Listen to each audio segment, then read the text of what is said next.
This is Dr. Rao coming to you. I'm sorry I missed you yesterday because I was caught up in a traffic, uh, kind of my car stopped. So something happened to the engine, so I had to tow it to the nearest auto person, and they were looking at it. They couldn't finish it because they had not had the time. So I was not able to do that. Uh, So I came late. By the time I came home, it was already late. Okay. Uh, anyway, we were all safe. My wife and my daughter were with me, and they were also safe. We were coming from the hospital. So never happened. But there is a first for everything, I believe, right? So that was okay. So I just wanted to tell you that I could not come yesterday. And so I didn't have even time to warn everybody because my phone battery was also going down at the time, by the time it was time. Anyway, I'm here today. I hope everybody's having a good Saturday. I had some friends this afternoon. We were so excited to see them because they had 3 kids who are babies when we saw them. We were talking on the phone and other, but seeing them in person was a thrill, right? So they were here. So we had a blast of a time with them this afternoon. And here I am. And as you know, I was doing this series on the energy and the entrepreneurship. I thought this is a very relevant topic, very important topic. And I seem to have a lot of energy for my new projects and work and all the obligation of the life and all that. And the fundamental thing is the spiritual practices of keeping the mind calm, reflection on things, and having these exercises of yoga and breathing exercises and really sleeping well. All these things are helping me.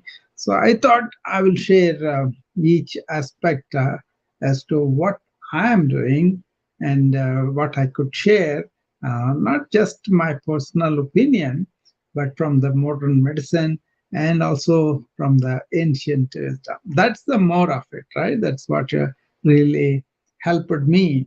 So I was able to sleep better because I understood yoga's yoga nidra and also dead man's pose and all that. Basically calming the mind down, right? And I was able to really be meditative because I understood what is the projection of the mind, what is understanding the workings of the mind, and thereby really remaining calm all the time, right? And then working from the awareness and putting the thoughts behind and bringing the awareness forth. That's one thing. So all these things were remarkable things for me when I was really introduced to this silent mind and understanding where the thought is useful and where it is not. That helped a lot. When I understood what is the quality of sleep, how we can improve by not using all these sleeping medications or alcohol, any of that. So I don't use any of them. I never used them.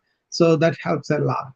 I think a lot of misinformation about sleeping aids and sleeping agents and pills and all these external agents are very harmful to our reticular activating system, which is involved in sleep, right? Of course, exercise and nutrition, everybody knows that's very important. And of course, relating to other people and maintaining a good energy with them, that's also very important. Right? So looking at all these things, my life lessons and what I understood from studying medicine and studying ancient wisdom, and then really having experience of these things, that is the most important thing that kind of helped me to keep these things practicing every time rather than just reading about it or telling some instructions. Okay, the experiential knowledge is very important. So, So that's what I was trying to do. Let me invite my friend here, who is here. Hi. Hi, Dr. Ralph. How are you? I am very good. How are you? I am good. I Good. love the topic, energy and entrepreneurship. Yeah, That's yeah, awesome. yeah. I was just saying that our friend is here too, Sanya. Okay, let's see. Um, so I was just saying how these things. Hi, Sanya. Hi, Dr. Ralph. Happy Saturday, everyone. Happy Saturday. Yeah. So I was just saying how I will invite Pace also. Pace is here. He's a friend. Hi, Pace. How are you? Happy Saturday, mother fathers. uh, yeah. Happy Saturday. Yeah. Pace, nice to see you after a long time. You too, Dr. Ralph. Yes. Yeah. Thank you for popping in the other day. Yeah, sure. I was busy, but I just wanted to come and support you a little bit, and then I was called off. That's the problem that I have usually. Yeah. So I took this topic. I think you guys just joined me. I just was beginning to tell why this topic. And there are videos, there are articles I wrote. I'm going to pin them down, as you go along, because this I'm going to do a series because I consider entrepreneurship is going to be a very big deal down the line with the wonderful tools we have, the AI tools, to really get the most out of them. I think everybody will have their own purposes, own goals, own aims that they have in life. Now they can really, if they want to write something, if they want to produce a video, if you want those kind of thing I'm talking about. And I'm seeing a lot of women, lot of people who don't know much about coding and all that.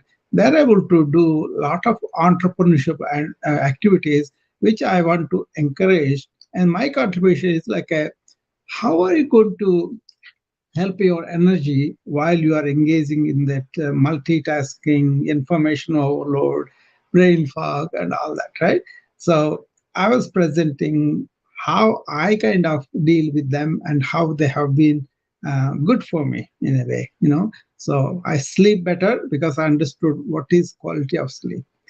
I kind of exercise better because I understood yoga and then incorporate yoga routines in my work routines. And I think efficiently in the sense when I want to think, I will think. When I don't have to think, I go into silence. If that sounds crazy, but that's actually the fact is. And then really having a equanimous relationship with other people really helps me too. So I just want to bring this to everybody so that they can really understand these things.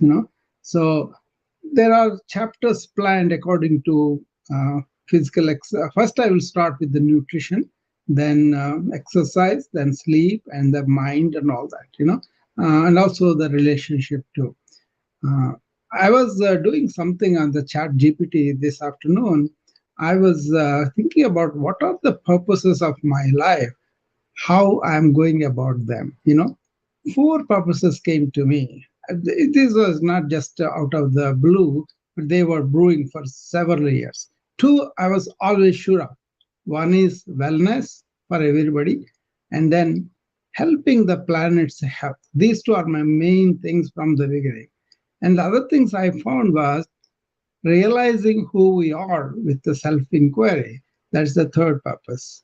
And the fourth one is I always worked up enhancing the human being physically, mentally, spiritually. So a lot of people come to me for enhancing themselves. Not everything, but maybe somebody wants to improve the physical prowess or come out of a disease, or some may come because they are very anxious or depressed or any other mental problem. Some people come to me with the spiritual questions where we work not as a teacher and to a student, but as a colleagues, what I'm doing, what they are doing, that kind of thing.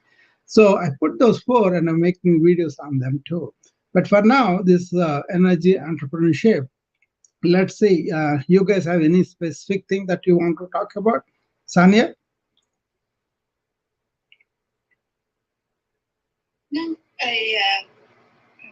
just grateful to be here, and of course having chat with everyone. Yeah. As an entrepreneur, and a lot of for sure that distraction times. Yeah. I find that as I fill out my calendars, right? Like they said that is productive hours are usually between 55 minutes and 100, right? And so I, of course, add variety to my everyday, right? Just so I can look at things a little differently as well, and then focus. And also what we talked about there, Dr. Rao. Sometimes I wanted a little bit of variety instead of just going through all the way.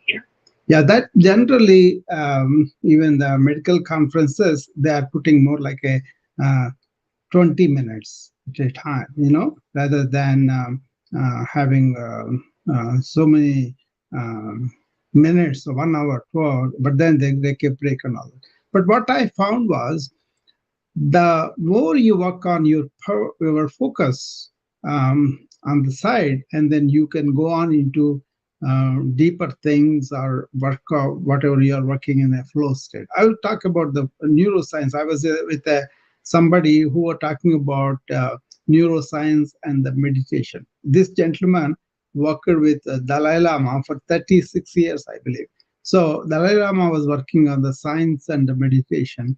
So he was giving a lot of good points. I will discuss when the time comes about them, But it depends upon how you trained your focus and how you allowed other things to come into that. That plays a big role, So otherwise, focus is something that you can improve, Let's ask our grandma, what does she think? Yeah, I think you're bringing up some good points. You said, I'm going back to what you said earlier. You said if you don't have to think, you get silent. Is that what you said? Yeah. You see? So, that's interesting because it seems like when you're silent, you think more. So I was just kind of intrigued by that. Actually, what is it is? It is conscious thought. Instead of allowing the thought to control us, we want to think consciously, intentionally. That kind of thing really allows you to rest your thought and be silent, which is our real nature, by the way. We forgot about that, and we thought only compulsive thought, unconscious thought is our thought, and then we get involved in that. So I mean, that's not going to be easy for everybody, but once you know this is something possible for some people, see, latest what it is as I participate in this conscious science and consciousness studies, what is happening is, how can you be like a monk-like mind without becoming monk? Because we are not monks or anything, we are daily life, and we have the desires and all that. But the monk-like mind is possible. That's what I'm going to discuss when we come to the mind part of it. It's a pretty significant thing. You see, all these things don't have to happen today and tomorrow with one talk. It requires first knowing the subject, and then putting the work that is needed for that, and then experiencing it. So it takes a lot of deep reflection, deep thought, and all that, right? But how can you be like a monk-like mind without being monk is very interesting to me, So we will to talk about that. Then you realize, we can be in this nourishing, really harmonious. We have a hot mic there, America still. Oh, I'm sorry. Tranquil, mind, and then really be able to enjoy that silence as a primary thing and use the thought. Okay, this is a very possible. A lot of people are doing. So there's like a flow state that is kind of involving the works that you are doing, and there's a flow state that is always encompassing you, and then you use that when you do the work also. So there are so many things I'm finding out with the science of consciousness as I investigate them. So it is really fascinating how we can change. On one hand, we have the artificial intelligence that's going to enhance your cognition, basically, you know. But on the other hand, cognition is only one part. Don't be sold just by that. Then you will not be able to reach these deeper things that are inherent with every human being. Maybe difficult for some people to reach, some people not, but entrepreneurs with the new energy want to develop new skills. That's what I'm focusing on. This is not like a business. I'm going to sell them anything. It's more like a sharing experiences with the intention of how we can help ourselves as entrepreneurship. I'm also an entrepreneur in the sense that I want to more people know about this. Whether they compensate on me, I gave up on that. If it happens, happens. But that's not the primary goal. Primary goal is how we can enhance human lives. Okay, as a doctor, as a yoga practitioner, as a Vedanta practitioner, what happens is you discover something very diamond-like within yourself. You are satisfied with that.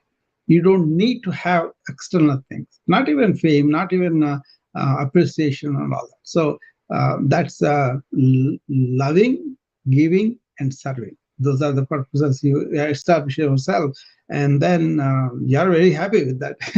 I wrote an article of the giver gets the most out of that when he gives. That is there on my LinkedIn. If you want to check it out, you can check it out too. Um, so, any particular thing that you want to improve energy in your life that we can address, that what you are doing, what I am doing, we can compare notes. Any of you? Well, so I think I heard you earlier say most of the time that we should be focused on tasks. Is it like 20 minutes or less, you said? Yeah, generally that's what's happening. Yeah, generally that's what's happening because people are not able to focus too long. Because if you go to a conference, for example, that's what I was telling. Usually we know the agenda, we know the topics, we know the issues, we know the questions and all that. So when we go to a conference or something we want to learn outwardly, in a subject like a medicine, like a engineering, like a whatever subject we have, a finance or whatever, right? Then we will have some problems, we have some issues, we have some questions or periphery of the knowledge and all that there. So if you go in an active learning mode, that usually they said maybe 15 to 20 minutes, the people can absorb new information. Then they are supposed to reflect on that. That's why the gap. But if you go so many hours altogether continuously, you may deal with so much information. How much is going to be your property, something that you can really implement in your life? That's the question. Okay, people do the same thing again and again, then they learn it. But then if they listen and they forget about it, then it is kind of information overload, and it's not going to be anything.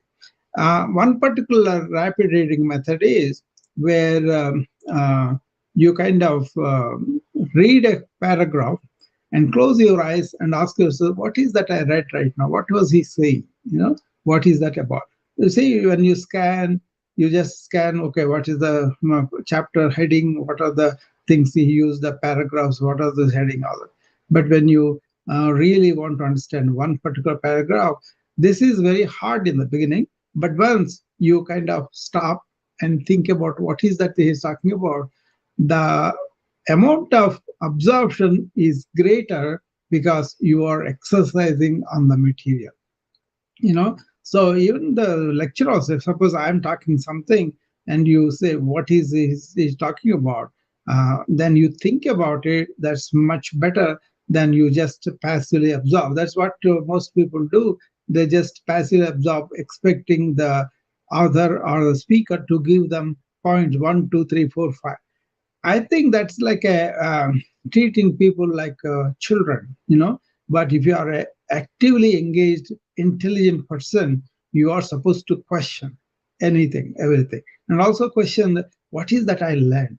Just that exercise itself, like, okay, he said this, okay, you made these points, and then you think about it, then you go to the new material. Otherwise, the new material is coming in, replaces this old material, and then you don't have any grasp of it. Some people write it down and they reflect on it. More than that, I recommend you do this mental exercise right there to enhance your receptive power of the information. You know, you can write them down. These days, all these PDFs, all these main points will be there. But usually, the effective lectures are when the speaker come and say, "I'm going to talk about this," and he will talk about that, and at the end he say, "I talked about this." So that is very effective retained. But then everybody wants so much information that's not really related to our work or to our lives.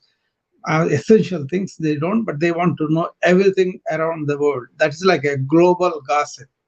Most of the social medias are that. Okay, that's why we don't get many people here, because people are not in the habit of sitting down, listening first, and then putting some work for their minds, and then questioning it, and then thinking about it, and then further. That would be the ideal way. So you are enhancing your cognitive capacity, and also you are kind of giving exercise to the brain so that it will form new cortical material.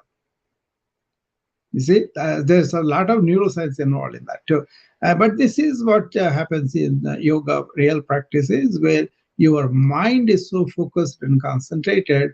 Its capacities, they defined in spiritual terms. One of them is also this memory, and other one is like imagination. But also they talk about this tenacity to think about something new.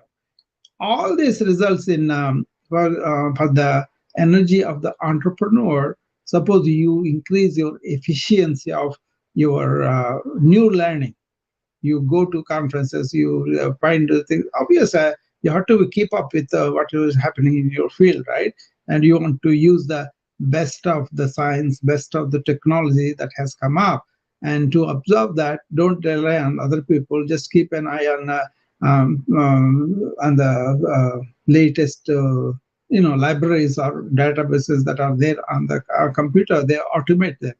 I know about dynamic EMRs in the hospitals, which I introduced way back, where the software people develop some things that will dynamically change the algorithms of the EMR, which is based on latest scientific findings, which is invaluable because nobody can keep up with the new things happening in the medical field. But we want to know if something really working for some other patient. We want to know whether it can be used for my patient. That way we have to be really working for the patient's welfare by bringing in the new best practices, right? Does that make sense about energy and conferences and entrepreneurs? Absolutely. Now, so my next question is, what is the best way to transfer energy? So if you're a speaker, even if it's virtual or live, what's the best way to do that? Yeah, that's a very good question, because if you start with the spirit of you want to give, the speaker will get more energy. But if you want to influence, if you want to impact somebody, even though their way of thinking and everything else is different, then you will engage in argument and all the conflict, that kind of atmosphere is not good. Okay, but if you come with the spirit of, I am going to have it's called samvad, dialogue. Dialogue means I'm going to present my viewpoint, and I'm going to listen to the other person, to other question, to other engage the people and all that too. So the more you are in that giving nature, I found my energy goes up. So that means you are respectful enough to the speaker to say their thing and then listen. You can agree to disagree, but not to enter into an argument. Make sense? Makes a lot of sense. Yeah. So because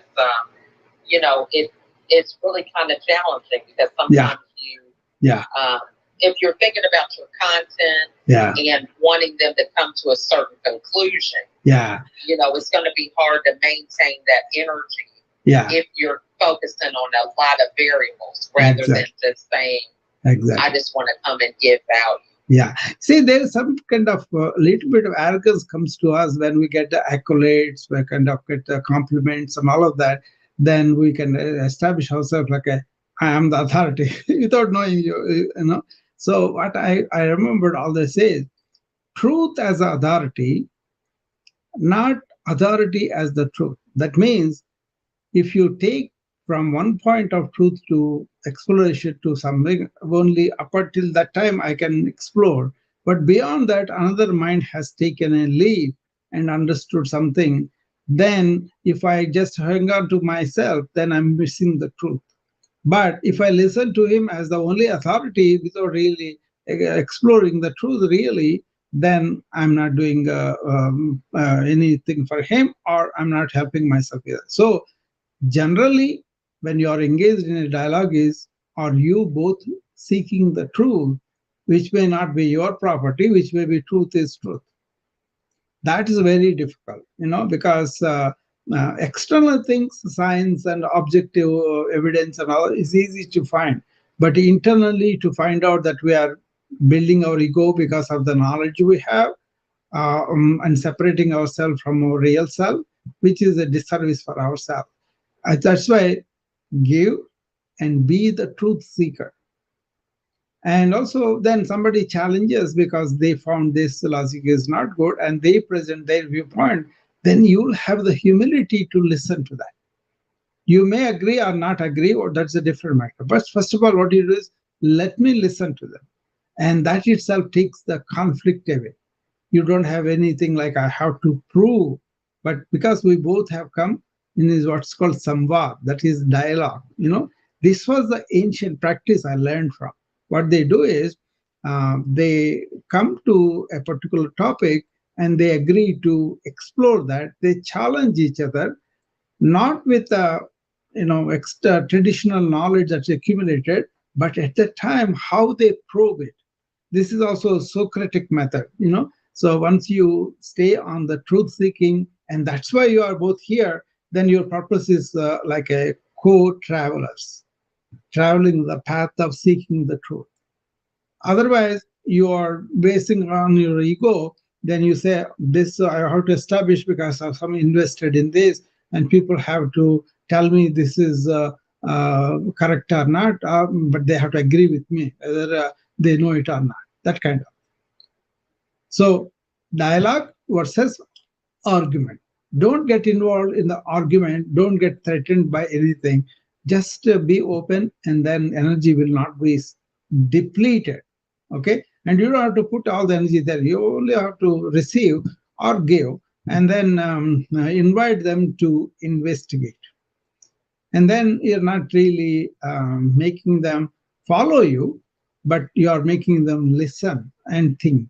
That kind of behavior will empower them from within to be independent thinkers.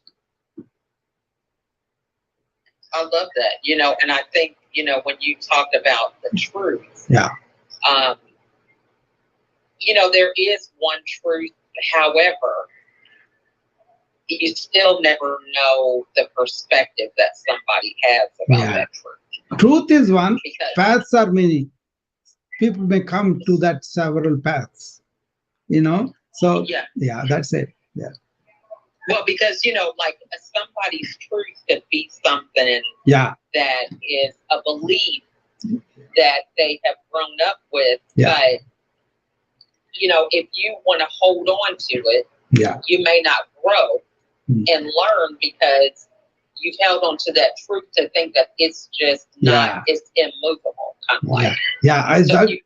That's the important distinction, belief and the truth. What it is in the belief, the mind is stupefied into thinking what you were told is the only thing, but unless you question it yourself and then open yourself, like for example, these religions, they say this is the only truth and you got to follow us, otherwise you are condemned, that kind of things does not bring us as human beings together, kind of stupefies our mind into proving our point right, but not what is relationship between us is not important. That kind of thing.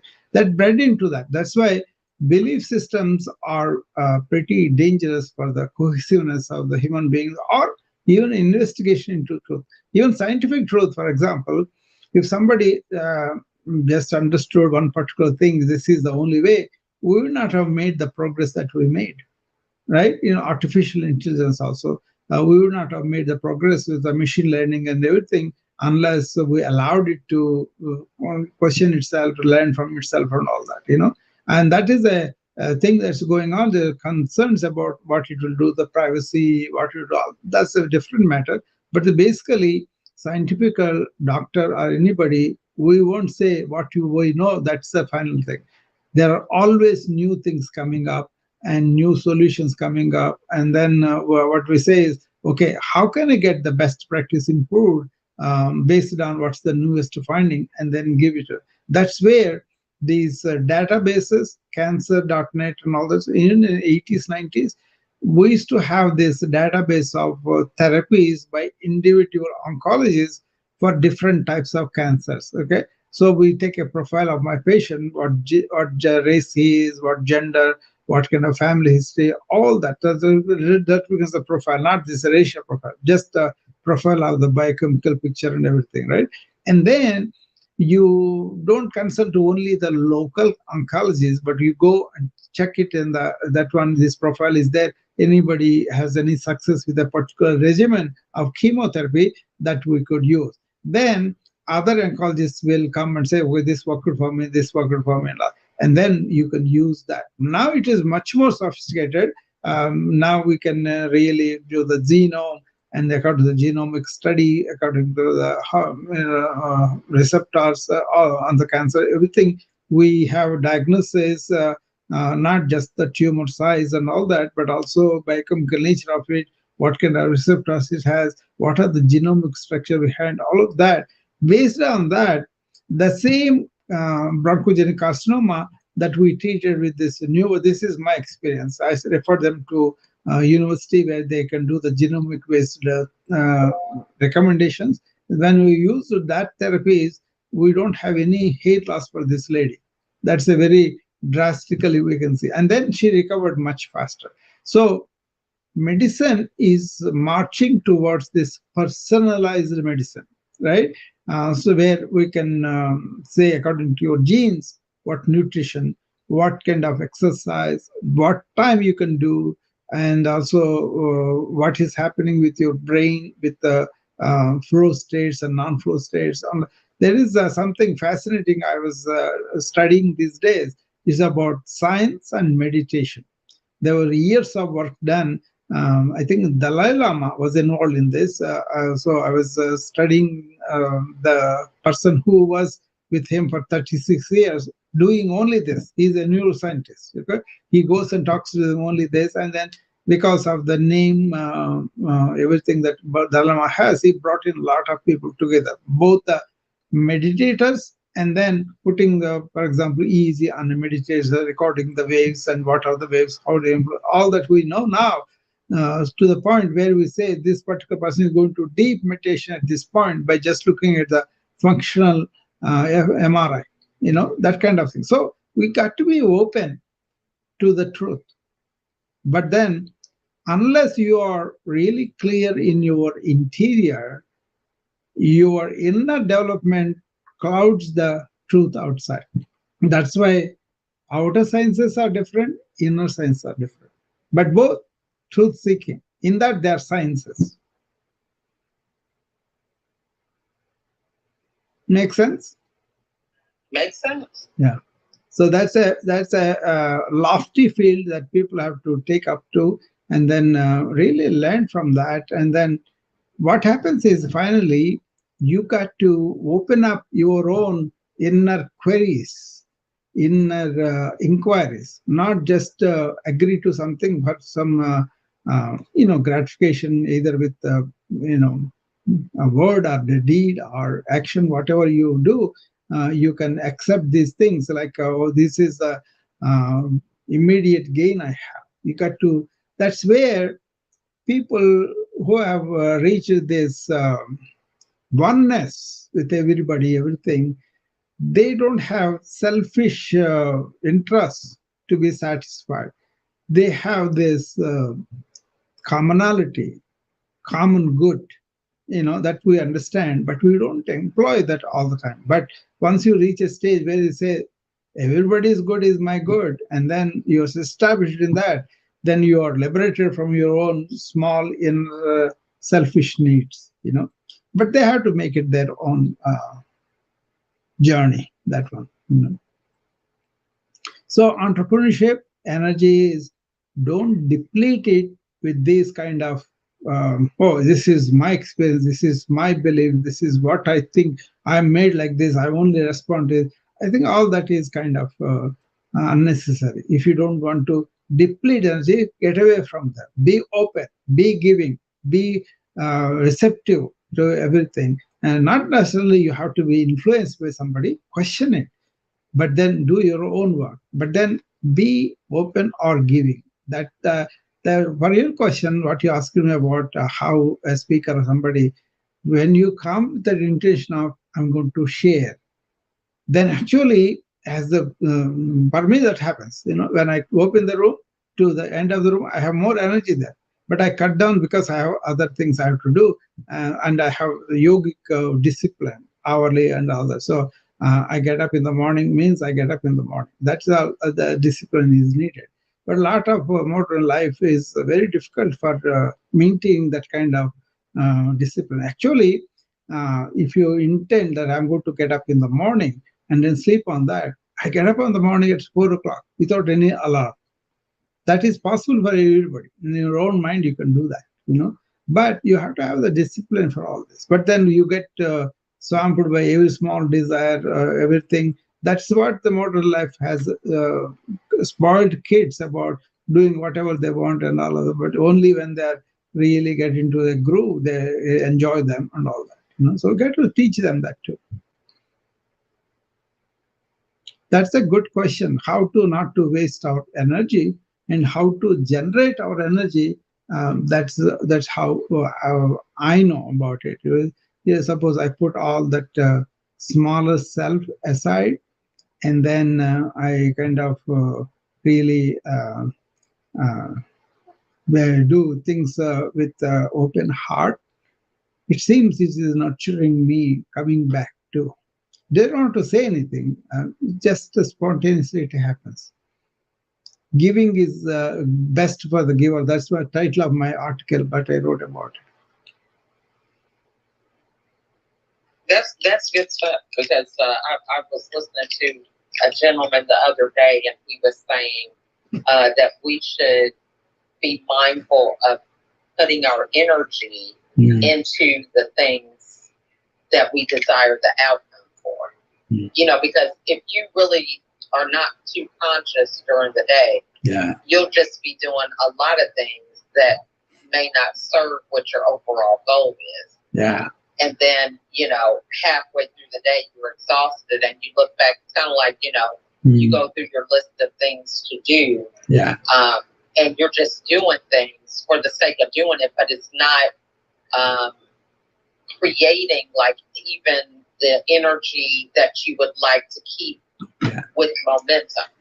So like if you're doing something that accomplishes the goal that's towards a bigger goal, you probably get more energy when you get that done, rather than just depleting your energy doing something that's not going to lead to it. That's the key, isn't it? If you are not necessarily egoic orientation, like I'm so big in my thought, I think not that, but you are genuinely concerned about something bigger than you.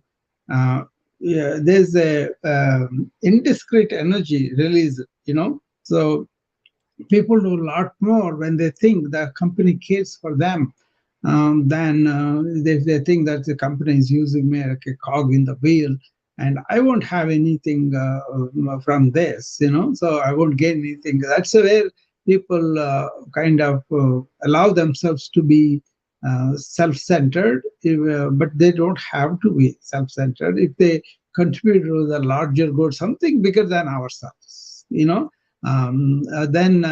that is very energetic for us, because we are giving from the heart, and the mind activity is not going to be like, am I getting this or not? Am I being appreciated or not? Is my ego is lifted or not? All those things won't be there. So actually, this is a modern phenomenon. If you take the ancient of any culture, they were like one village, most of the cultures, and they were acting like a tribe in the sense of this particular tribe is mine. I have to work for the whole tribe.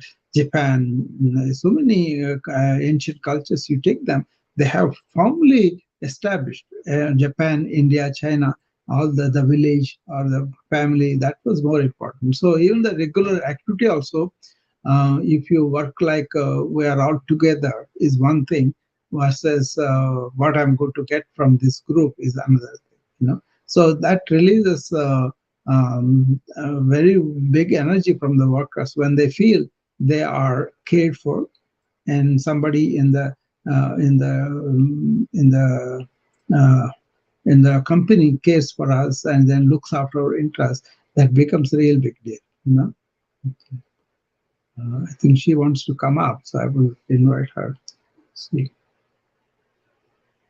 Now, is there a certain time or way that you should be mindful of your energy when you're giving to groups? Like, so you mentioned like earlier about the conferences and having conferences, and if you're on Clubhouse or even some of these other audio platforms, even if you're on YouTube and you're doing presentations for a group with our high energy, is there certain times it doesn't matter that you should do that, or a certain routine with it? No, it doesn't matter. It's always giver versus taker.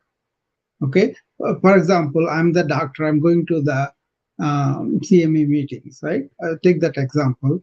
If I go with the intention of I'm going to give a lecture because I found this newer insight or newer technology that we found for particular problems we have, and this is going to save a lot of money for the patient. Some of the administrators, insurance people, all these people, they may not like that because that is cutting into that, right? But if you are really a giver, you don't care about those pressures, that kind of thing. So you cannot play to the gallery on this. You got to be truthful about what your motive is, and then be giver as much as possible. I can go to the same conference with the intention I will get to see me credit, or I'm going to be praised by people who listen to my points, or I can feel more network and all that. Those become the selfish motivations. If you can put them aside and really stay on the aspect of giver. But everybody approaches with this transactional attitude. What I'm going to get out of this? That is the biggest depleter, because then you have to protect yourself, you have to restrict yourself from all that. But all that you care about is, am I giving the truth? Am I being assertive about asserting this on somebody, or am I inviting them to participate in this dialogue where I'm presenting a viewpoint? They can think about it, they can see. For us, we have studies, we have numbers, we have all those things we can see. Some of them are frankly very deceptive.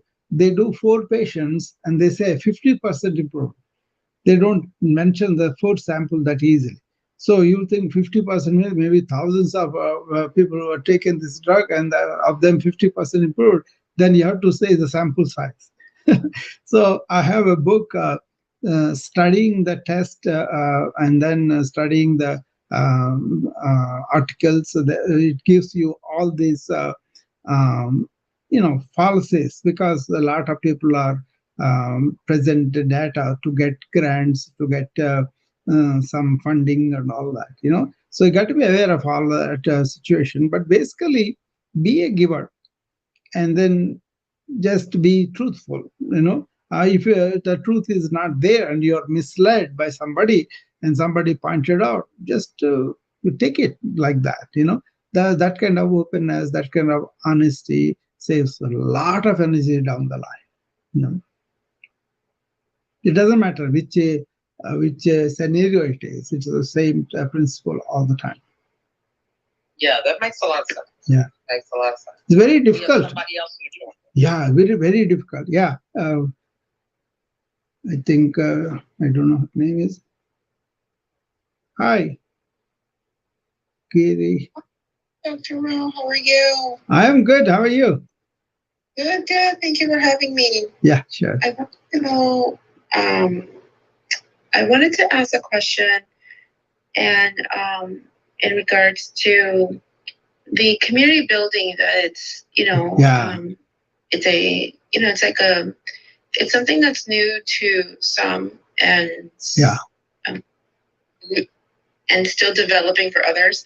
Yeah. You see, for me, that community building is, I am in all communities, right? So I don't know how to choose them because I don't come with a special purpose. But if you are coming to a community where you want to learn a particular thing and you are all together learning and then helping each other, that's fine. But for me, the whole humanity is one community, you see?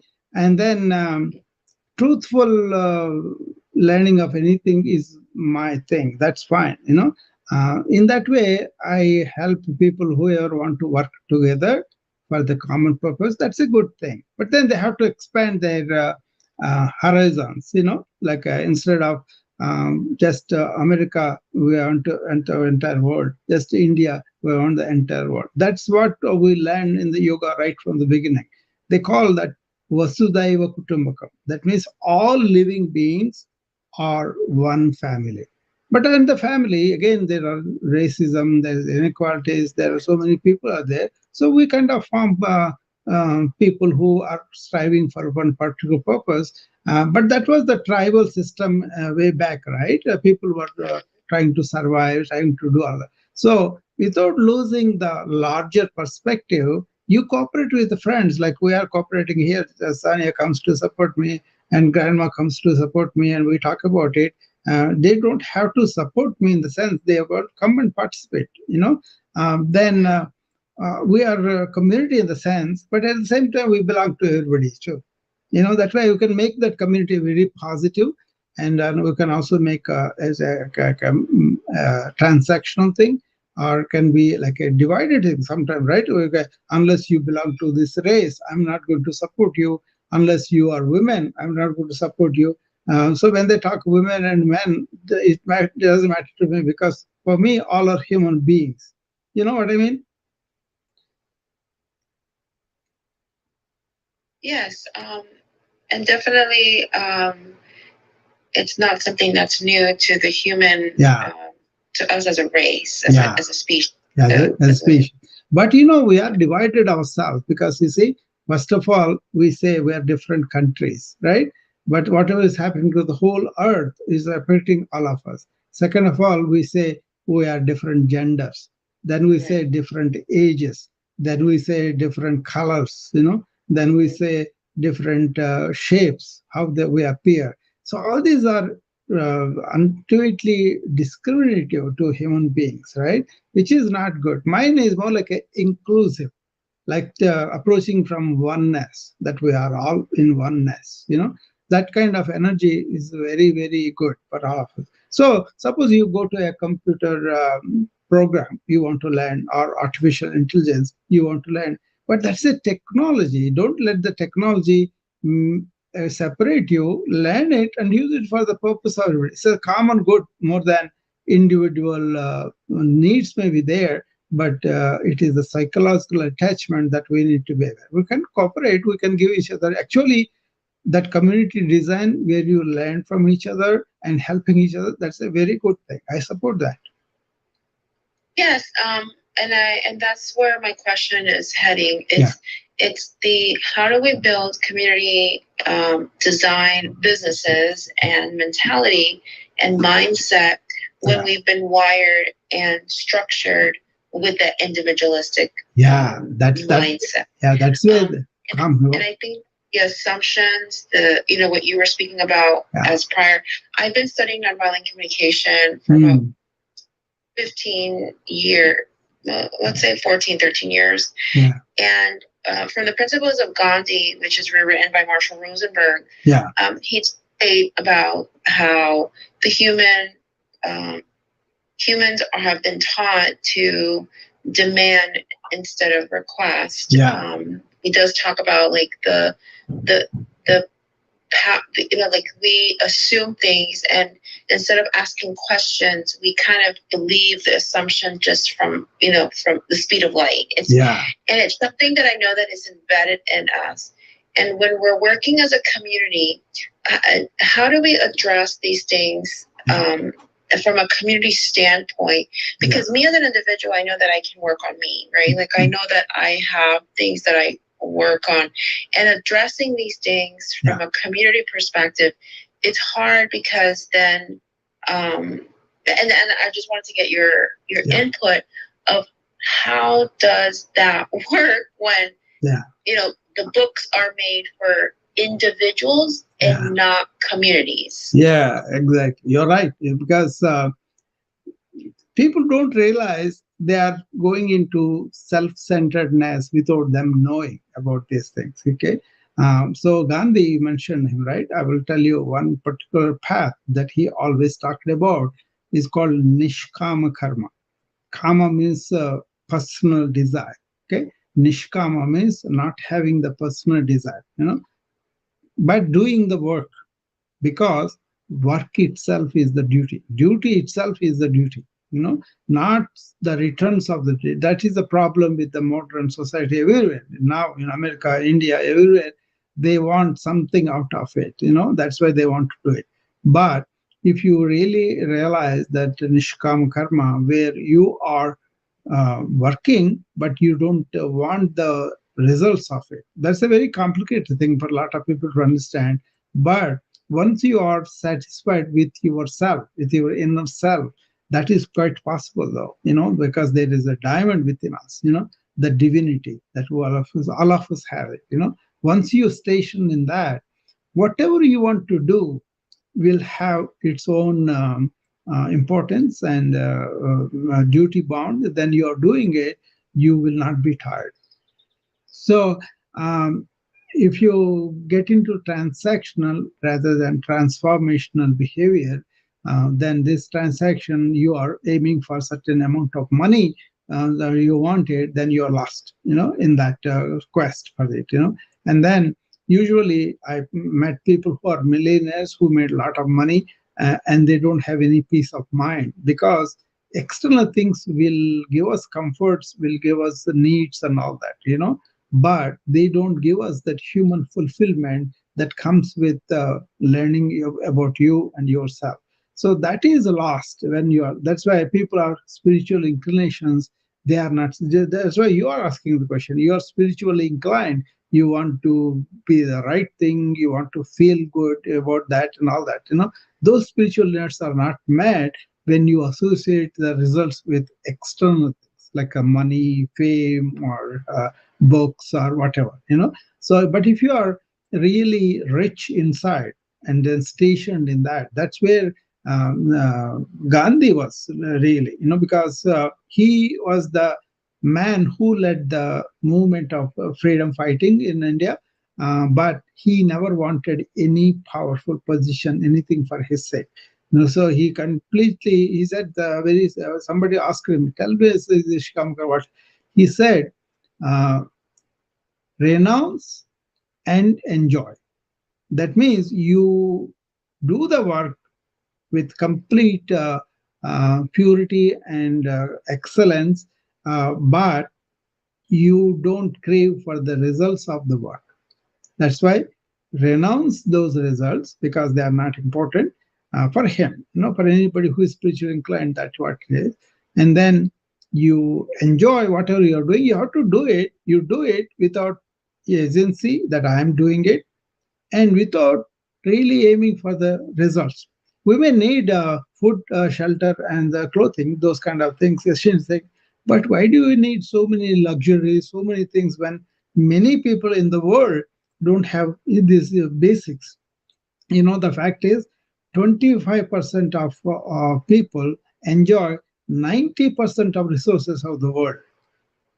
So how is our responsibility to the other 75% don't have the resources enough, don't have the drinking water, don't have the really nice weather or air or electricity or basic needs. And so many people are dying now in Sudan, in so many countries outside our purview, because I watch the PBS, they cover these things. Afghanistan, many kids are dying because they don't have milk to feed them. Aid is not going there because they are considered as a terrorist country and all that. So where is our, if we're really open to that, then where is our responsibility to the rest of the humanity? So these kind of things, when you face them, then we will have an answer to them when you include all of them as part of you. So if you just include, oh, this community is the only one I'm worried about, I'm going to help them with this, then sooner or later your own spiritual inclinations come out, and then you feel you are leading a very selfish, small, technologically based lives. That's what's happening to the world as a whole, not just one particular community. See, one of the important principles I learned way back was it's not about excellence in my medicine and my technology and all that, and then making a money out of it. It is about what is my responsibility to the health of the whole people.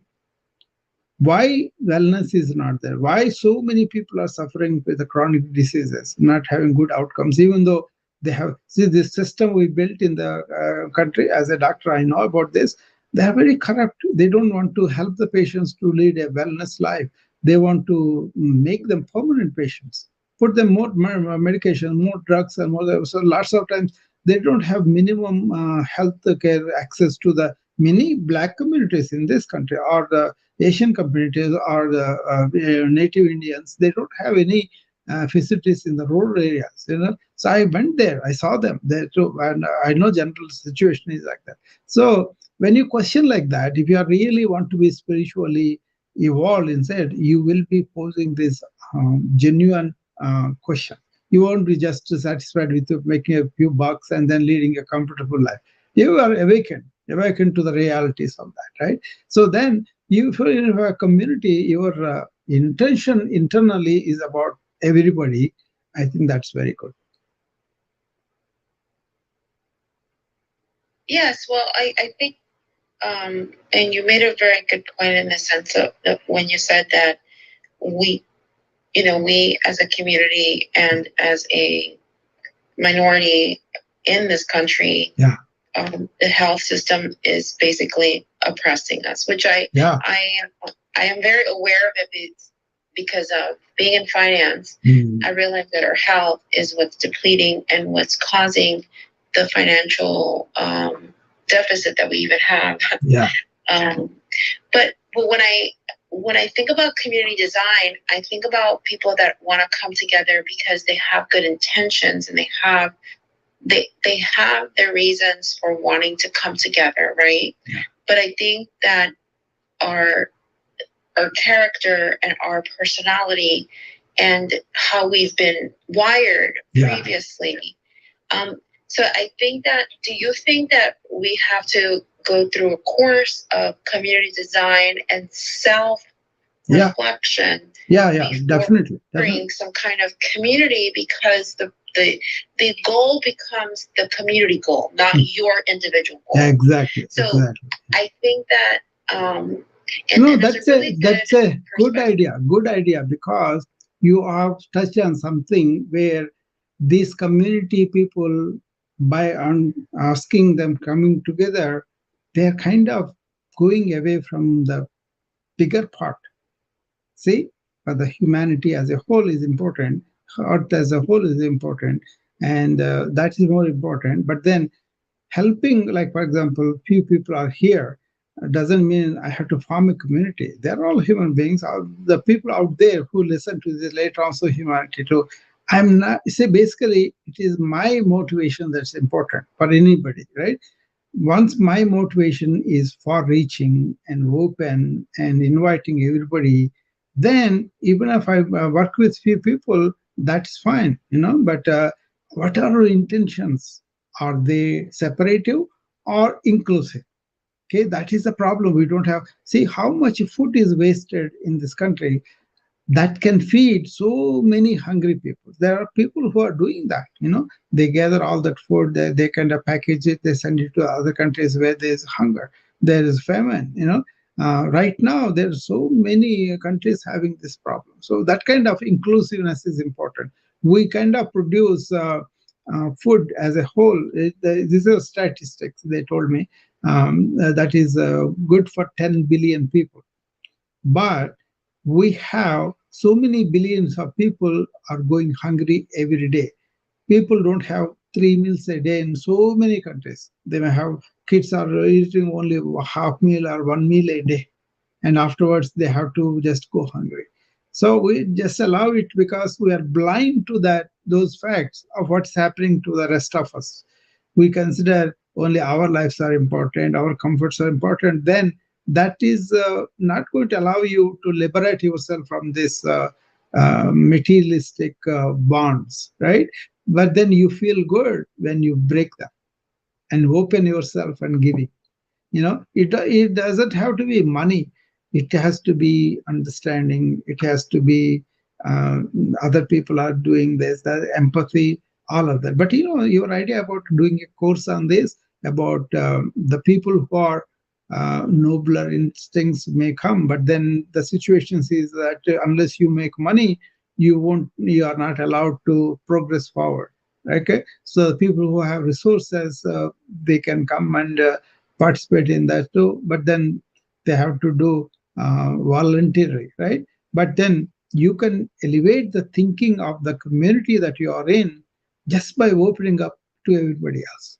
They can say, "Oh, I'm having this noble intentions," but are your actions are like that? So if you are helping somebody very downtrodden in your own community, that's pretty good. But think of other people too. That way you are not bound by the limitations or transactions. That's what they're doing. How many likes you have, how many comments you have, how many people are gathering in this, without having substantial meaningful discussion. So in the process of designing the community, we have the danger of losing out spiritually. That way, this separative thinking still goes on. Yeah, good idea. Of course, do that. I will help you with that too. Thank you so much. Yes, I would love to see how we can collaborate, because I think that the consciousness of the even if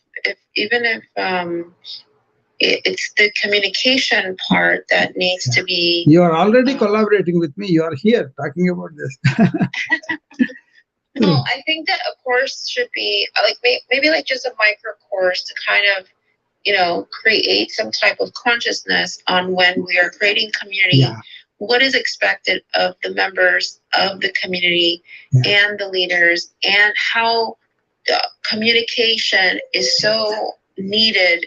One recommend I'll make here is make it like a experiential thing. Don't make it instructional like a objective courses we teach. For example, you want to teach somebody pictorial, right? You can make videos with the pictorial this way. You can have instructions, okay? But this is consciousness. That means people have to feel and experience, not just following this thing. Because like our grandma was saying earlier, people come with a different beliefs, different all of that, right? But then you are oneness, you are inclusive, you are not having a separative thinking in yourself, that comes out, right? Focus on that. Focus on that experiential knowledge. What do you feel? Do you feel that you are angry with this particular race or that particular race, or this particular country or that particular country? Then look at them and cut them off. That kind of experiential thing is going to do wonders for people to feel better about themselves, and to bring out this love, giving, that kind of nature will come. Okay, it's basically three words: love, give, and serve. The love comes when you don't have any separative thinking. Okay, when you really know we are all in one energy, oneness, right? And then your giving is because you are already contented with your own spiritual riches. This is where I separate inner riches versus external riches. What happened to the modern people is they kind of are bought by the external comforts, external luxuries, and all. That in yoga terms is called bhoga. That means they experience life in that comforts and all of that, and then they think they are okay. But then those pleasures and experience are temporary. They will come and go, and then you are not completely fulfilled how much you have done them. You want to do more of that. But this understanding about inner riches and then staying in that is complete fulfillment. That has to be experienced people, not telling people about it. You have to experience it. Then you are fulfilled. Then you don't have to. This is like a, you don't beg for love when you are loving yourself. Your pot is full, then why do you have to put the hand out begging for it? So do the community design in the sense of improving the skills, talents, make somebody make their own living by understanding these technologies. But don't allow them to develop the ego and the separativeness because they acquire some external skills. That's the danger. So you are liberated and you help other people liberate too. But they have to do it by themselves. You cannot give instructions, ask them do this. That's not going to happen, you know. So. Well, I think that also, I mean, for me as a parent as well, yeah. I think, and being in a relationship and having, you know, for and then divorce and then relationship, I think that you yeah. learn how to, yes, people argue and have differences and yeah. and but also we need to learn how to repair. Yeah. And I think that repair process is for everybody repairing is different. Yeah. Some people just say I'm sorry and then they move on. Some people need words of affirmation of, you know, everybody's learning and receiving of repairing new relationship or what you're arguing about so that the relationship can move forward or the community can move forward. It's different for everybody. Yeah, so there are so many injustices of women for some races, some countries. Look at India. How many hundreds of years they came and they looted the country and then they destroyed the culture too. They wanted to, but they could not because some of the cultures were there thousands of years ago. The important thing is not the individual injuries done, but why did the whole system deteriorated where people take more divorces and people are not able to keep the marriage for the sake of children. And those are bigger problems we have to understand. Why were the older systems were like very much connected? That's a important lesson you can understand once you establish the egoic nature of ours, how much damage it's doing. It produces wars right from the family all the way to the countries. And then everybody thinks everybody can maintain their ego and then create this tremendous suffering, actually. I advise people on the relationships because young people ask me, how do I find somebody, you know? And then old people kind of want to go for simple pleasures versus long-term bonding and all. So many things are there, right?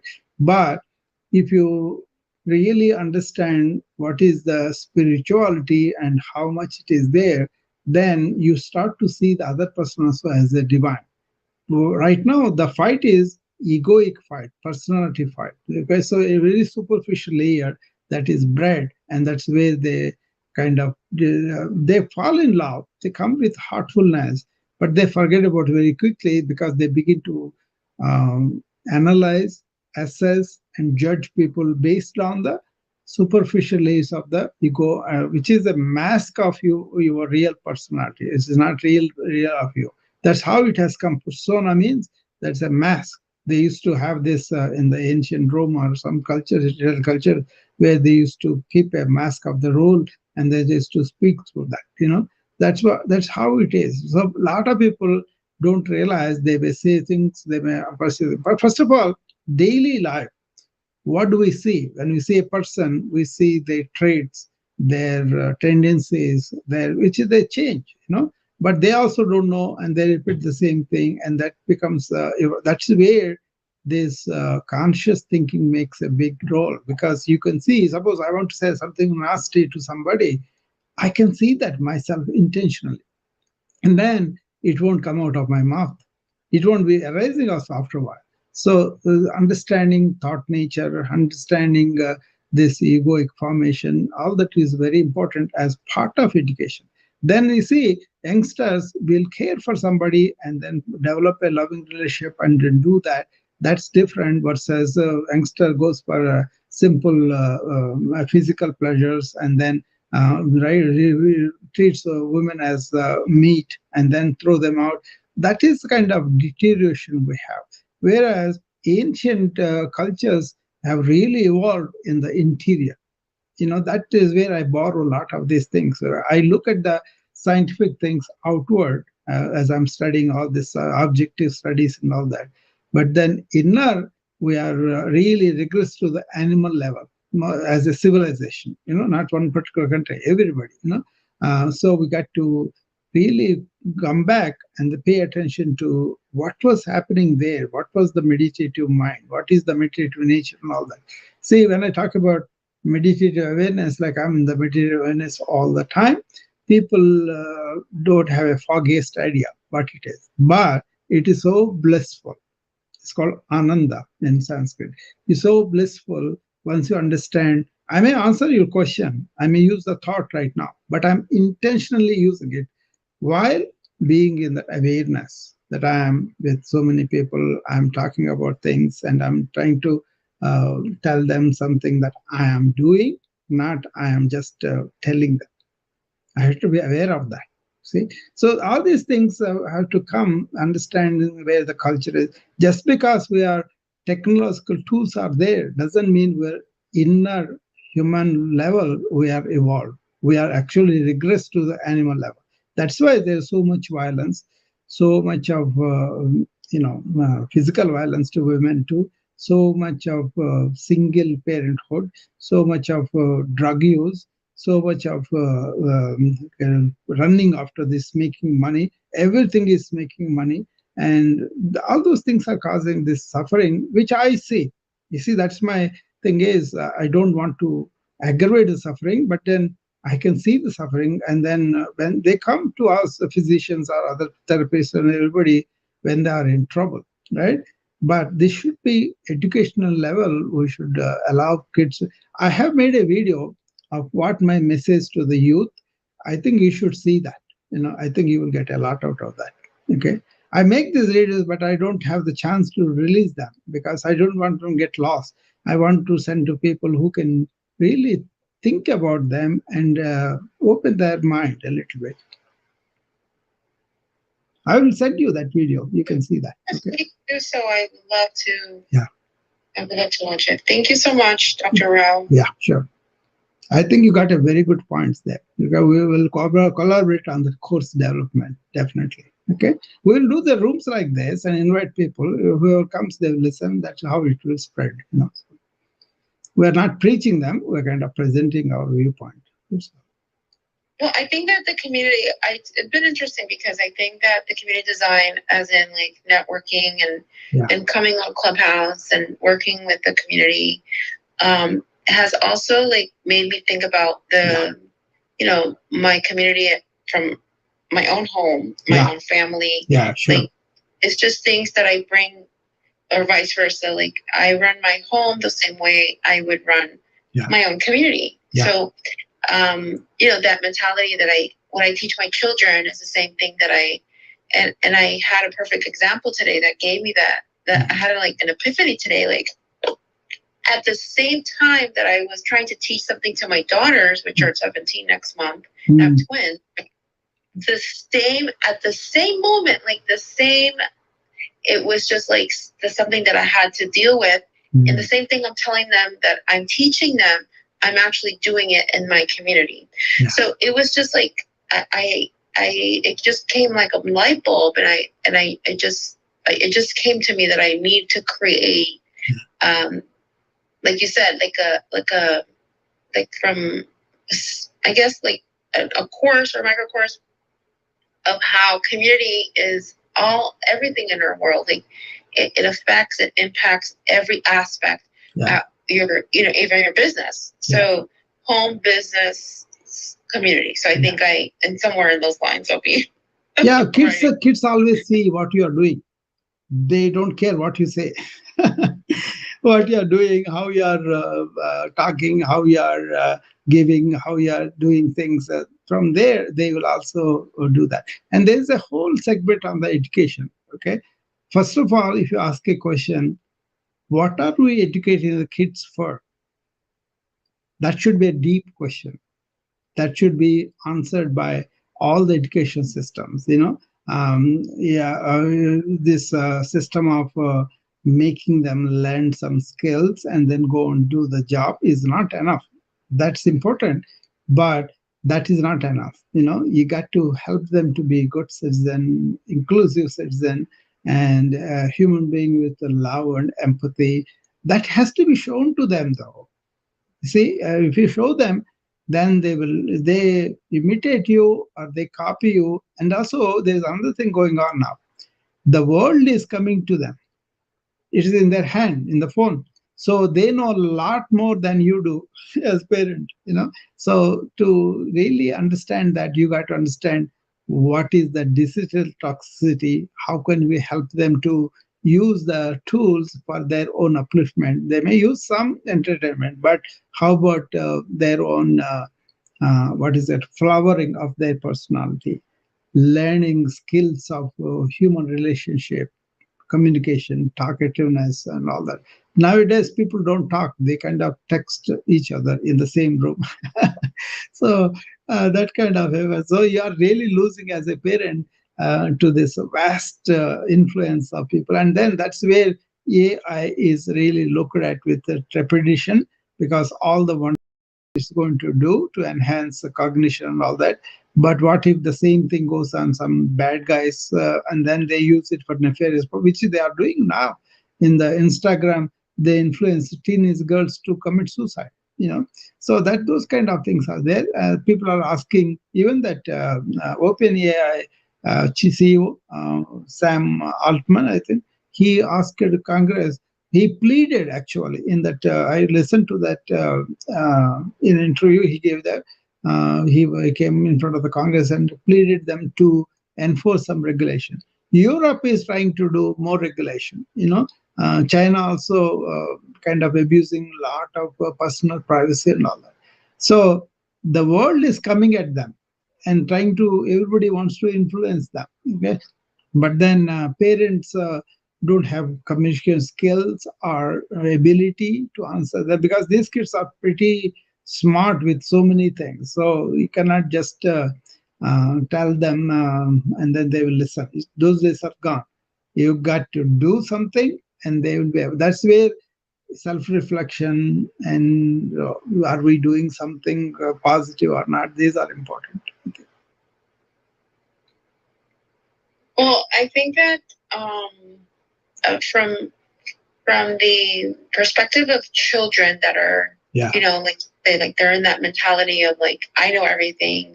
I think just reflects the same way that communities start out with, right? Like they have one mission, which is, the same thing as a family. Their mission is to, have the best interest for their children, love them regardless, unconditionally. So I think that is, and that hit me today. I'm like, wow, like it's just like I come to the community because I feel like I have the ability to give and the ability to, give myself and make an impact, right? And be of leadership and help in any way that I can. But when there's certain, like when I'm talking to my kids and I'm telling them, listen, would be a better idea. And they're like, no, it's not, like, don't talk to me. Don't. Yeah. Their resistance to your even guidance, it becomes like this, this, this kind of like rhythm of give and pushback. And I think that that's where, the community has to come and start impacting more. And it takes a community to raise children. That's so funny because, we think that we can only raise our children. Yeah. Ask this fundamental question. In charge of them, right? Like, we're the ones that discipline them. We're the ones that love them. We're the ones that, and that's the selfishness of of us as they take it for granted. They take it for granted that parents are there, and they take it for granted, but they don't necessarily have to respect us. So what it is are you focusing on them listening to you, or are you focusing on making them self-reliant in the mastery of their life? Yes, exactly my point. Yes. I am like, no, well, they're 17, so I don't really, like, I just guide them. Like, I tell them, I don't own you. Yeah. I am here to, like, make you do things. As a matter of fact, I tell them, I cannot raise you alone. Like, I'm not the only person that you can look up to, or you will look up to, because I only have so many personalities that are able to teach you. So in the same way, in the communities, we don't have we don't have all those personalities, and that's why we need community to help us build each other. And I think that that's where the epiphany came in, because I'm like, okay, I'm in a community, and then I'm teaching my children to be in a community, right? And to have that community mindset, because children are individualistic. They want me, they want that's what they believe in. Yeah. See, it's a question of are you trying to teach them, or trying to help them to discover the truth? That is, make them think about it, question it, and all that. You are saying about teaching. I think that kind of thing is lost because the competition. So much thrown at them, and they think they learn all those things and they know everything. They may know the facts and information, but they may not have the wisdom to, navigate through tough situation in their life, right? So it is a question of making them flower, making them excel in opening their own wisdom, not giving information, not teaching, but more like allowing them to discover facts of life, wisdom of life, all those things. I think that we don't do because we are too rushed, too busy. Schools are so busy teaching some curriculum. Nowadays, the AI people are really finding it very difficult for the schools to understand the potentiality and also the possible harm of the AI, because they are closed up. They think this is good or bad. They don't think in the middle, right? And the society is going to change enormously, because this is the first time a technology has come which is going to think for itself. It's already doing that. Not going to. It is already doing that. So that's why this technology is feared and kind of worries some people. So I'm participating in that discussion also to see, because there is something about the whole thing is, for me, is just a tool, but there are inner things that we still are kind of neglecting them. So that's why I understand these arguments both ways, and I'm listening to them. Everybody want to gaga about how much riches is going to give and all. Towards what? A few bucks, but how many people are going to be out of jobs? That is there too. How much productivity will be done towards what? Towards making more weapons, more destruction. That's what's happening now. We have so much technology, but if you really look at it, there are so many wars going on all the time. So many people are going hungry. So much suffering is there. So much of addiction, so much of divorce, so much of things are going on, right? What happened to the technology? Why couldn't it solve? So it's because it's not a real human solution in the sense. Use the technology to make better earth, better relationship with all, better communication. That's better. you know but people don't want to think because they have invested their own monetary needs, whatever they think this has to be first, then I will do it. That's the myth. That's where the whole world is going towards, that external things versus what we should be internal. Mm.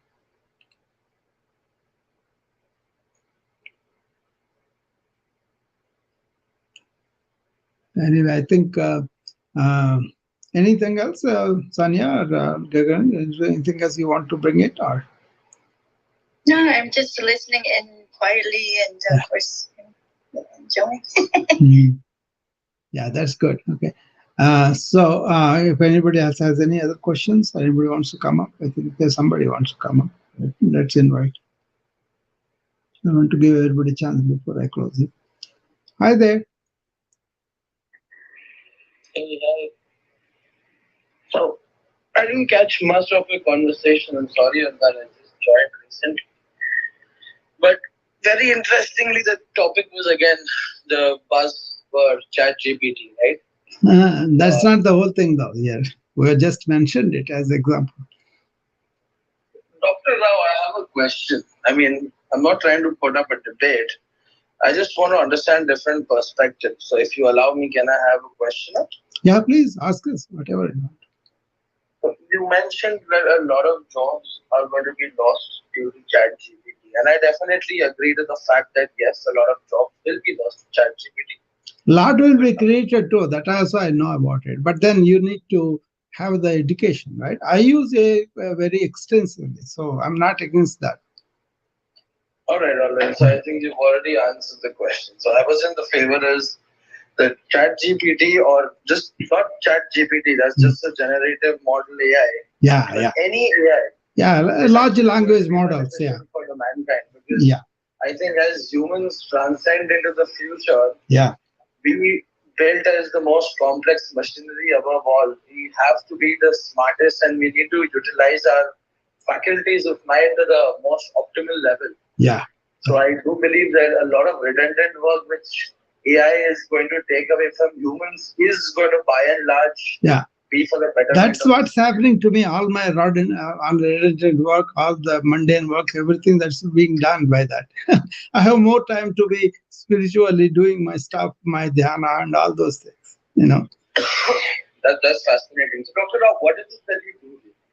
I am a physician and also I'm a CEO of a company called BA where I combine modern medicine and ancient wisdom to help people with various kind of health problems and mental problems, psychological problems, and also understanding and all that.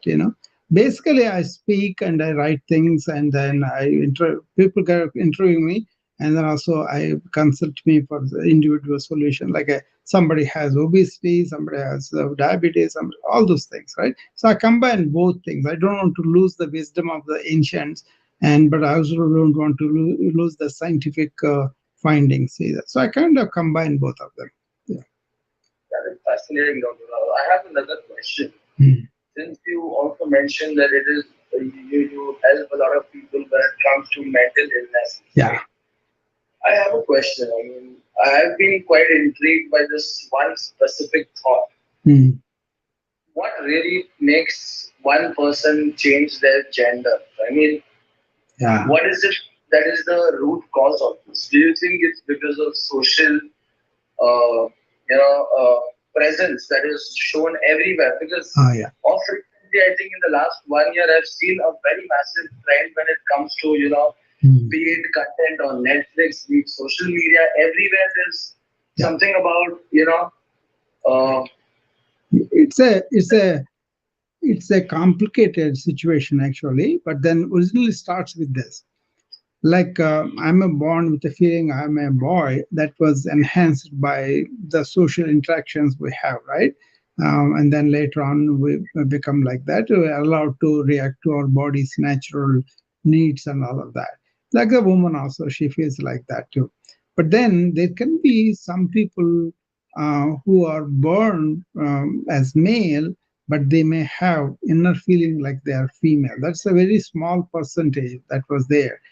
And they would not come out. They were there ages ago, not just now. This was there ages ago. They were, homosexuals for in ancient times. That was there.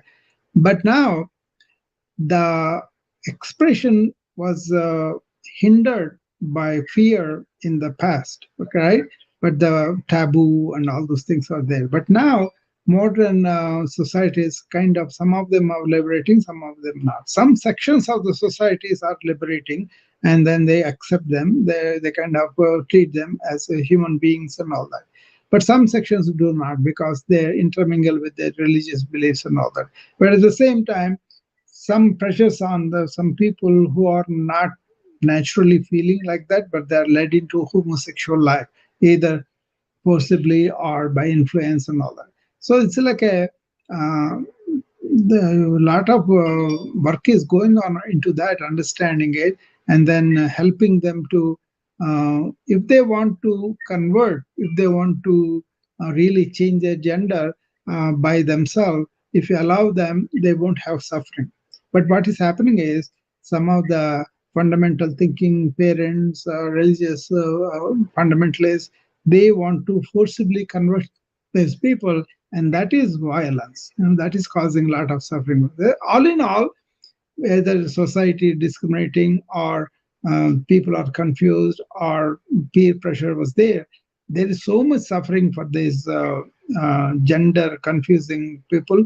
That is a reality. And as a physician, I see everybody as human beings.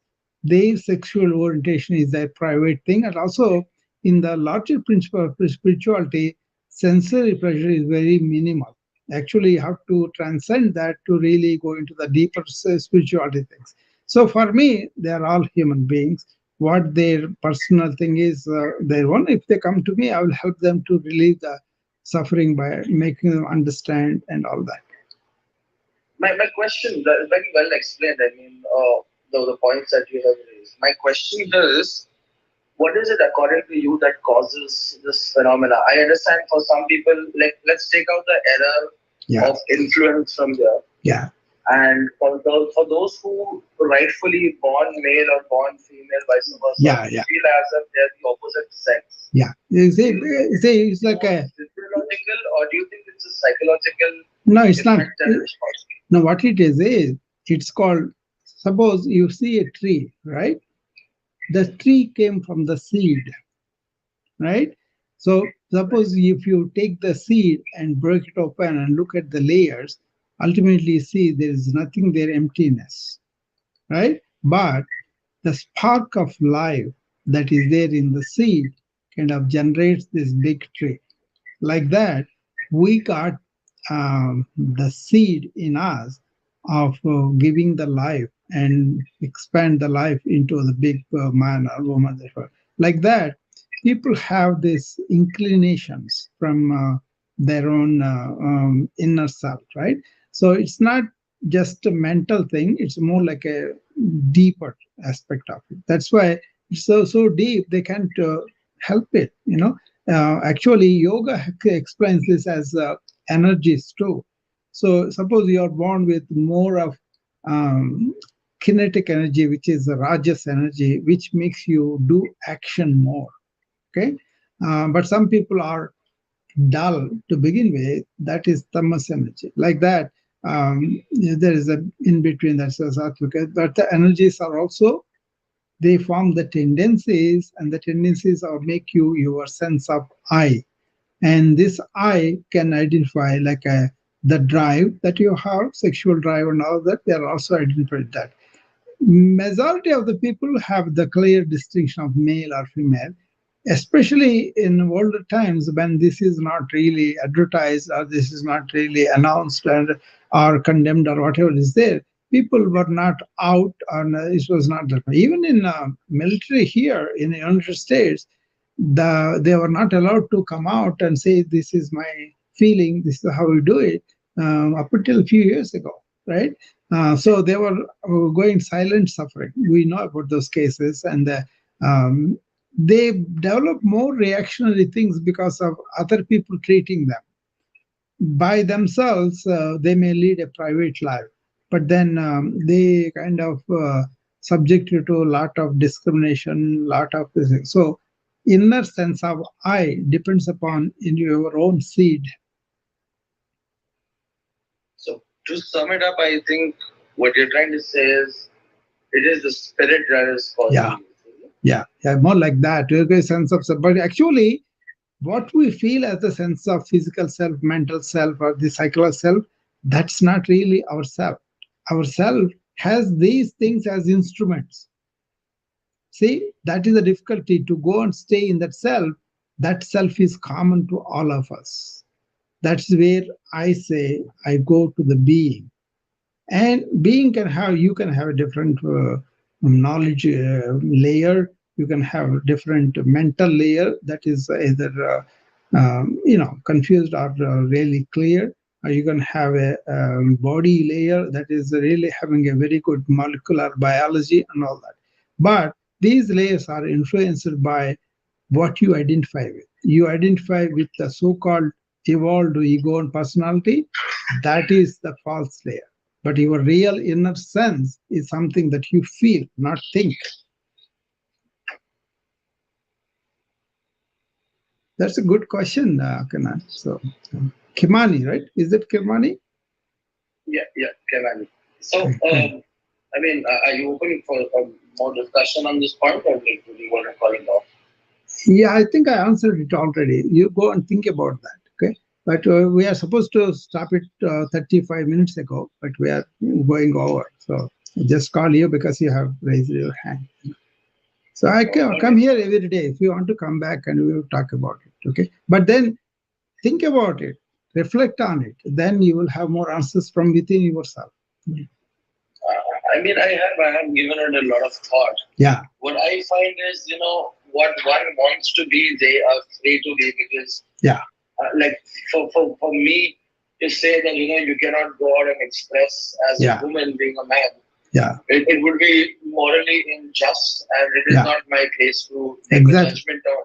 Exactly. But on the counter side of it, when I think of it on a deeper level, what I feel is that all right, on one aspect, let's say that someone who's born a male identifies as a female or wishes to identify as a female, when they go through the various processes of transitioning into a female body, the amount of trauma that they cause to their own physiological health when it comes to intaking hormones that they are not supposed to be taking.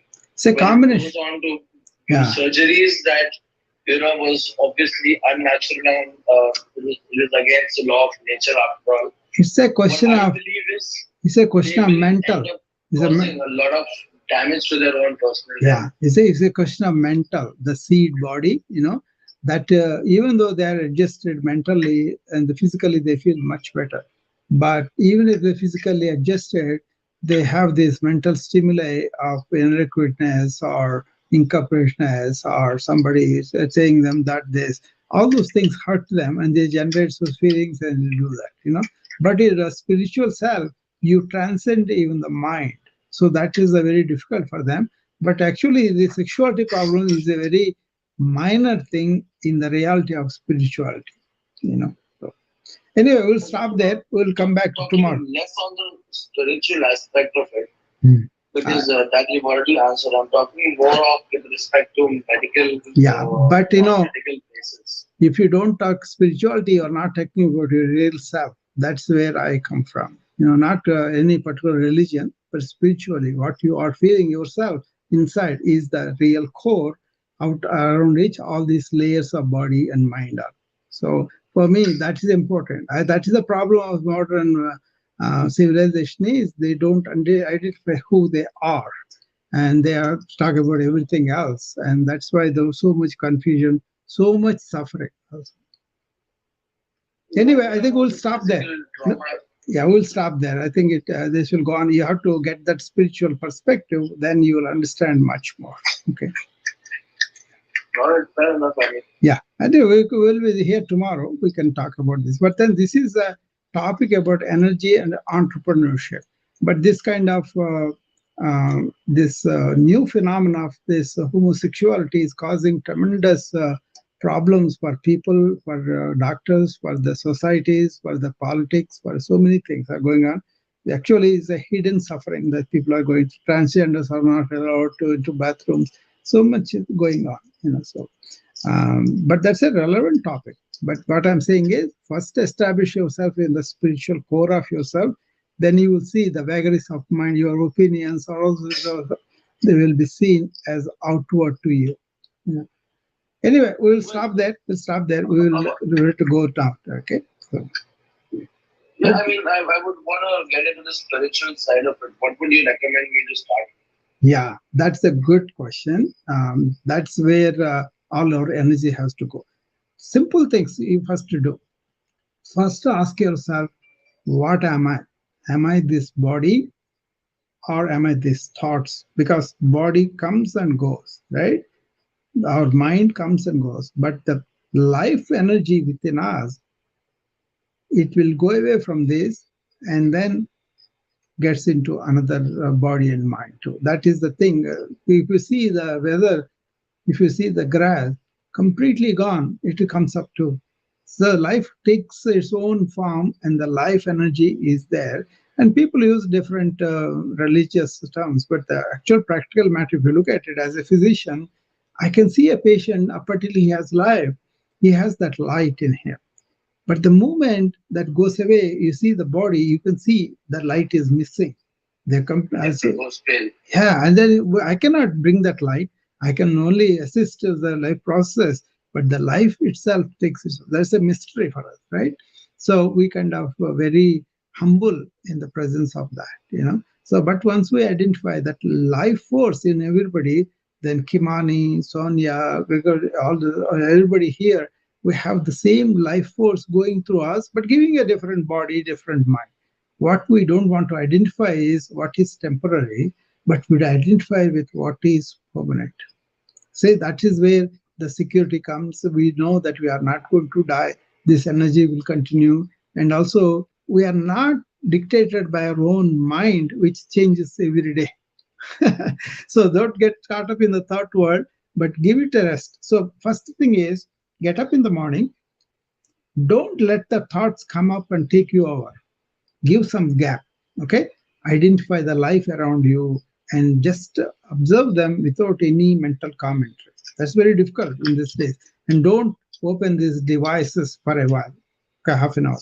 And then once you establish yourself in the present moment, in that life source, in that awareness, continue that like a perfume through the day. And in the night, before you go to bed, wipe off all the things that you accumulate during the day. And then clean them up, journal them, or write them down, whatever, reflect on them and see what is the trivial you are going on, thinking about it, what is important things that you have to remember. Trivial, dump them. And the important things, write them down in a journal and forget for the night. Then the mind will revamp itself, regenerate itself. So don't get caught in the network of thought, but use the thought consciously. And then you will open up the doors for your inner self. Okay? We can talk about it when you come back later. Okay? And then first do these three simple things. In the morning, don't get up on the wagon of the thought. During the day, just be aware of whatever you are doing. And then in the evening, just to clean the mind and go to sleep and see what happens. It's important in this information age. I teach this information overload, brain fog, overwhelm, and all this. I see them as a coach of the burnout and stress, which I do for the physicians and the IT executives and the company leaders, but then they take several weeks to get all this done. So you got to understand where we are, and then we have to go slowly. Okay. Well, I can relate to what you just said. I work the IT actually. I am working in artificial intelligence. It's an epidemic now. Everybody has the same problem. Doctors have it. You guys have it. Everybody has the same thing, But I'm telling you, once you establish this awareness and use the thought consciously, you have touched the blissness of your inner nature. And that is very good. That's why I have so much energy, even though I'm coming 69 now, but I have a lot of energy than the half my age people because I don't waste my time on the unnecessary thoughts, So, that is exceptional. Yeah. Yeah. Thanks a lot. Thank you, Dr. Rao. Yeah. We'll meet again. Okay. We'll meet again. Okay. All right, everybody. I'll see you tomorrow, and then we go from there. Okay. Okay, Sanya. Bye bye now.